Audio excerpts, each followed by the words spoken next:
In today's video, I'm going to teach you how to use Supabase with Next.Js.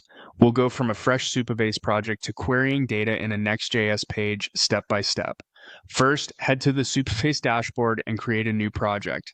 Give it a clear, memorable name so you can spot it later, choose a strong database password you'll store securely, and pick the region closest to your users for the best performance.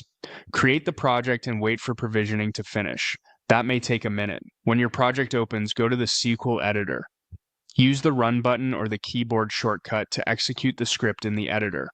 This is where you define your schema. For this walkthrough, we'll use an instruments table, so make sure your SQL sets that up before moving on. Running SQL here lets you validate your database and confirm that the table exists without leaving the dashboard. Now switch to your local development environment and create a Next.Js app. Use the standard scaffolding command to spin up a project, and feel free to opt into the app router and TypeScript for a smoother developer experience. Once that's ready, declare your Supabase environment variables in a .env local file at the root of your project. In the Supabase dashboard, copy the project URL and the public key, often labeled publishable or anon, and paste them into your environment variables. Use the copy buttons rather than typing to avoid mistakes, and never commit your .env file to source control. Back in your app, it's time to query data from Supabase.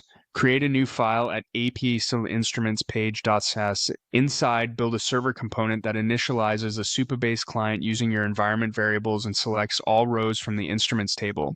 Then render the results to the page, listing names, types, or whatever columns you've defined. The important part is that the select call fetches the data on the server and returns the rendered UI, which keeps things fast and secure by not exposing any secrets in the browser. Finally, start the app using your package manager's dev script and open the local URL. Visit the --instruments route and you should see your Supabase data on screen. If nothing appears, double-check the environment variable names, ensure your project URL matches exactly, and confirm the table exists with some seed rows. You can always use the copy buttons in the docs or dashboard for commands to avoid typos. That's it. Your Next.js app is now talking to Supabase. With a clean setup you can build on for authentication, row-level security, and more features as your project grows.